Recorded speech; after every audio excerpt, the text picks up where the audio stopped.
จะมาทำงานที่นี่จะไม่มีบาร์ทับ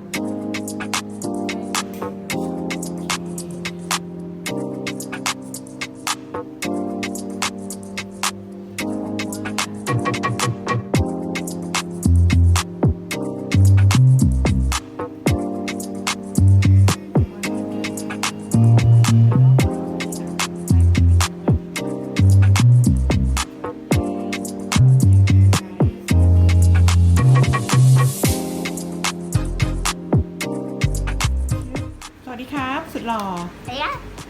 วันนี้มาพักที่ไหนครับ คาราทีครับ มีเครื่องอะไรครับ เครื่องทำกาแฟ เครื่องทำกาแฟใช่ไหม ที ครับ วีครับเดี๋ยวเปิดให้ดูไหมครับ แล้วก็มินิบาร์ที่นี่นะคะก็ทานได้หมดทุกอย่างกะละแมหรือลูกหยีรู้จักไหมลูกหยีข้างนอกก็จะเป็น นี่นะครับกะละแมมี2 รสนะครับนี่สิครับ แกงที่เป็นหลักๆเลยนะคะใน ตู้ มินิ เย็นนะครับในตู้เย็นนะครับ มีอะไรครับโอ้มีน้ำ มี ส้ม น้ำส้มแล้วก็แฟนต้าแล้วก็เลแล้วก็ เอสค่ะเอส แล้วก็ เลมอนก็คือในนี้ค่ะ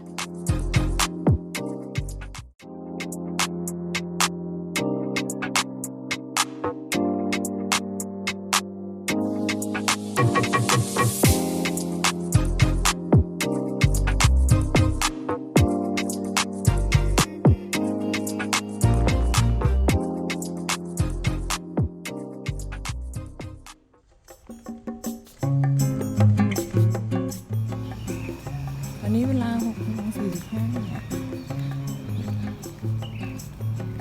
ในนู่นแหละเขากำลังจะเดินไปทานข้าวเช้าตื่นเช้ามาก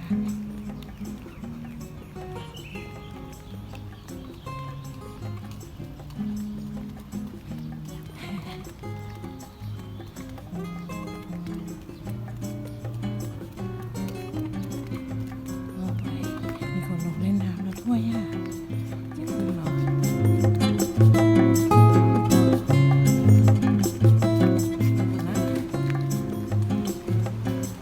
ี่เป็นพูลบาร์ห้องอาหารเช้าโอ้โหคนมาที่หาดเต็มเลย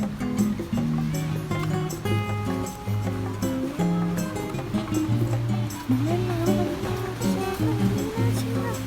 ห้องอาหารเช้าเนี่ย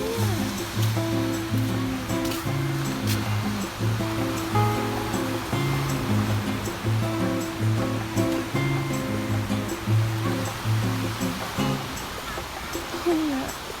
มากในเวลาที่ยังไม่ถึง7 โมงเช้า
อย่าลืมกดไลค์ กดแชร์ กด Subscribe ให้หนูด้วยนะคะ บ๊ายบาย